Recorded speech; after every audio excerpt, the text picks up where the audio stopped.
E aí, meus queridos, tudo bem com vocês? No vídeo de hoje a gente vai trocar uma ideia sobre as ações da Sanepar e da Copasa. Elas são do segmento de água e saneamento e são tidas pelos investidores como empresas perenes, porque elas fornecem um serviço que nós vamos sempre continuar utilizando. E elas tendem a ser monopólios naturais, porque as áreas onde elas atuam não vai ter uma concorrência prestando esse serviço. E como geralmente elas são empresas ali que fecham com lucratividade e repassam parte dos lucros para os acionistas, os investidores acabam gostando. É claro que a gente tem que ficar sempre com aquele pezinho atrás, porque todas essas empresas da bolsa de saneamento, elas são estatais, então sempre tem aquele risco de ingerência política. Mas hoje a gente vai dar uma olhada nos indicadores fundamentalistas de ambas as duas e tentar avaliar se existe alguma delas que acaba operando melhor esse segmento. É claro que nada do que for dito aqui vai ser uma recomendação de investimentos, mas se você já curtiu a ideia desse vídeo, senta o dedo aqui no like, se inscreve no canal e compartilha com a galera para o canal crescer. E comenta aqui embaixo, você investe em Sanepar, Copasa, Sabesp,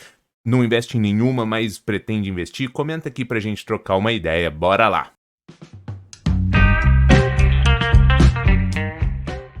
A gente está aqui no Status Invest, para você que ainda não conhece, é uma ótima ferramenta para tu fazer pré-análise de investimentos. E, além de ser uma ótima ferramenta, ele também tem uma outra ferramenta, que é uma ferramenta de comparação de ações, que é onde a gente vai comparar os indicadores fundamentalistas de Sanepar e Copasa.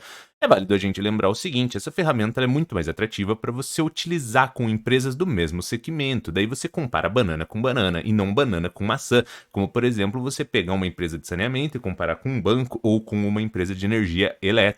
Talvez existam particularidades aqui nesse segmento que pode trazer distorções quando você compara ambas, ou talvez se você utilizar empresas de mesmo segmento, porém em situações diferentes, uma empresa que ela está iniciando no processo com uma empresa mais madura, imagine, por exemplo, um banco digital sendo comparado com um banco sólido. Existem muitas coisas que vão acabar distorcendo. É sempre válido a gente lembrar o seguinte, utilize empresas de mesmo segmento e que geralmente estejam em uma mesma situação. Eu pré-selecionei algumas métricas aqui, eu poderia ter selecionado outras, porém eu escolhi essas para a gente trocar uma ideia. Com base nessas métricas, o próprio Status Invest, a ferramenta, ela vai premiando com medalhas de ouro aqui as ações. Então, no caso aqui, a Sanepar, com base nessas métricas, ela levaria 8 medalhas de ouro contra uma medalha de ouro para a Copasa. Mas a gente vai trocar uma ideia sobre elas individualmente para a gente ver se de fato faz mais sentido que a Sanepar realmente esteja na frente. Quando a gente visualiza aqui a parte do dividend yield, a Sanepar está na casa de 8,75, extremamente interessante para quem gosta de receber dividendos, receber lucratividade das suas ações. Aqui, acima de 7, e quando a gente olha para outros indicadores, se une com outras informações, para cima de 7 é extremamente atrativo quando essas outras informações que a gente olhar também forem positivas. No caso aqui da Copasa, na casa de 2,69, não necessariamente seja ruim, tá? Pode ser que ela talvez esteja com alguns investimentos ou algumas coisas diferentes do momento da Sanepar e isso acabe impactando. Pode ser que ela esteja distribuindo menos do lucro, então assim, não é legal você olhar só para a métrica e já tomar uma decisão. Quando o investidor decide investir em uma ação, ser sócio, ser parceiro, é legal que ele acompanhe os resultados, acompanhe as teleconferências, tenha maiores informações para daí sim ele poder formular melhores opiniões sobre a empresa. Mas aqui com base no dividendo, a Sanepar seria o melhor investimento para quem quer receber participação de lucro das ações. Na parte do preço-lucro, esse daqui seria o seguinte: se a empresa mantivesse a lucratividade dela ao longo dos anos e distribuísse a totalidade para os acionistas, ou seja, distribuísse 100% desses lucros, aqui, algo próximo de 5 anos, você já teria o retorno do seu investimento com a Sanepar e na Copasa em 8 anos e meio. Resultados inferiores a 10, eles são extremamente interessantes, mas quando a gente olha para o da Sanepar, que está 4,60, ele é muito mais interessante do que o da Copasa. Mas aqui é válido a gente lembrar aquela ideia do seguinte, se unir com outros indicadores, outros demonstrativos, perspectiva que a empresa tem para o futuro, porque daí sim, quando a gente vê uma métrica que ela é de 4,60 e 10 já seria atrativo, e a gente se une com outros indicadores, vê que ela tem um dividendo interessante ou um preço-valor patrimonial atrativo, que ela gera muito lucro, que ela traz aumento de receita ao longo do tempo, aí sim a gente consegue formular que essa métrica seria extremamente positiva. Na parte do preço, valor patrimonial, para quem não entende é o seguinte, se a empresa tivesse de patrimônio R$ 100, você estaria comprando por R$ 62 para a Sanepar e R$ 76 para a Copasa. Ou seja, imagine uma nota de 100. Se você fosse comprar uma nota de 100, você estaria comprando uma nota de 100 por R$ 62 ou uma nota de 100 por R$ 76. Seria mais ou menos isso. Mas você não pode olhar isso daqui como um desconto, uma margem de segurança. Por quê? Essas empresas, elas não trabalham com esse desconto à toa. É justamente por conta dessas incertezas, desse controle estatal, essa possibilidade de ingerência política. Então, tudo isso traz uma incerteza para o investidor em relação ao curto prazo e ao médio e longo prazo. Então é por isso que essas ações que são mais estatais, elas tendem a trabalhar com esse desconto de valor patrimonial, porque elas têm um risco maior. Então não necessariamente isso seja de fato um desconto ou uma margem de segurança, entende? Mas assim, é válido sempre aquele ponto de se unir com outros indicadores para poder formular melhor a sua opinião. Quando a gente vem aqui na margem bruta e margem líquida, a Sanepar opera muito melhor o segmento em relação a margens do que a Copasa.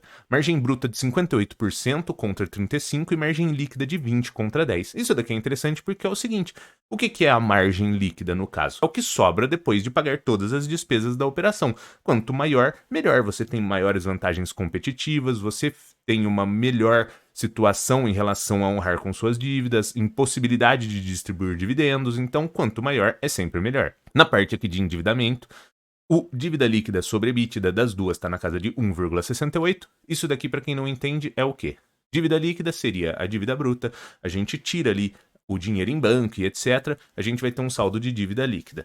O EBITDA é uma estimativa de geração de caixa operacional da empresa. Então, quando a gente visualiza esse 1,68, ele está dizendo o seguinte para a gente, que em algo próximo de 2 anos, a estimativa de geração de caixa, ou seja, o poder de gerar dinheiro, de gerar caixa que a empresa teria, em algo próximo de 2 anos ele já conseguiria honrar com essa dívida. Então é uma métrica atrativa, acima de 3 já ficaria um alerta, mas assim, como elas são empresas que elas têm um monopólio natural, elas têm uma estimativa já de receita ao longo do tempo, de correções inflacionárias, então essa métrica ela poderia até ser superior, porque ela tem toda essa previsibilidade de receita no futuro. Mas ambas as duas estão com métricas controladas. Na questão de liquidez corrente, a Sanepar leva a melhor novamente. Isso daqui significa o quê? Quando está acima de 1, quer dizer que você tem muito mais ativos, não necessariamente dinheiro, mas dinheiro ou coisas que podem vir a se tornar dinheiro. Você tem muito mais ativos do que passivos, do que obrigações a pagar. Então isso daqui, quanto maior do que 1, é mais interessante para o investidor, porque ele sabe que a empresa consegue honrar com o que ela tem de dívida, com o que ela tem de obrigações. E aqui na parte do ROI, ele não está um retorno sobre o patrimônio muito interessante. Para a Sanepar está 13,47, para a Copasa está 9. O da Sanepar está mais ou menos ali aceitável, mas eu trouxe só para a gente visualizar que a Sanepar também opera melhor nessa métrica. A gente conseguiu visualizar que em questão de indicador a Sanepar acaba levando todas, né? E o seguinte, é claro que aquelas métricas que eu selecionei, se eu as mudasse, poderia ter um resultado diferente. Porém, com base naquelas lá e que são as métricas principais para um investidor assim que tenta olhar para uma ação que esteja descontada ou que paga um dividendo interessante, elas seriam as melhores se a gente fosse visualizar dessa forma.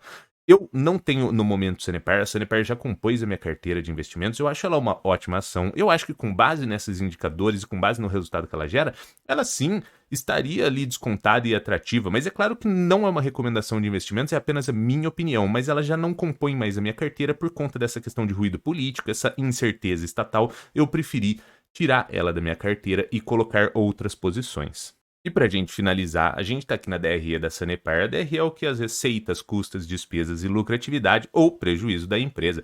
O que eu acho interessante da Sanepar é isso aqui, a receita dela é uma escadinha, a lucratividade, se você visualizar essa linha laranja aqui, ela também é crescente, ou seja, ela é uma empresa que ao longo do tempo ela vem trazendo um aumento de receita e um aumento de lucratividade, o que é interessante para o investidor. Isso daqui traz um pouco menos de risco para a ação também, porque a gente consegue ver que ela nunca fechou com prejuízo e ela vem aumentando sempre suas receitas e seu lucro. Com base em tudo que a gente já viu, e com base até na minha opinião que eu comentei, eu escolheria a Sanepar por conta de que ela, na minha opinião, opera muito melhor o segmento em relação a margens, em relação a retorno, em relação a ter essa crescente de receita e lucratividade, mas é aquilo que eu comentei, ela já não faz mais parte da minha carteira por conta dessa incerteza política, eu decidi sair fora dessa situação e manter apenas as empresas privadas na minha carteira. Mas não acho ela uma opção ruim se você consegue lidar com essa questão de cenários políticos incertos, ela poderia ser uma ótima opção, mas é claro que isso é apenas a minha opinião, e é claro que nada do que foi dito aqui foi uma recomendação de investimentos, porque você que tem que ser responsável por estudar e se capacitar, porque no fim do dia o lucro ou o prejuízo é inteiramente seu. Mas se você curtiu esse vídeo, se você curtiu esse tema, senta o dedo aqui no like, se inscreve no canal e compartilha com a galera para o canal crescer. Era isso, valeu meus queridos e abraços!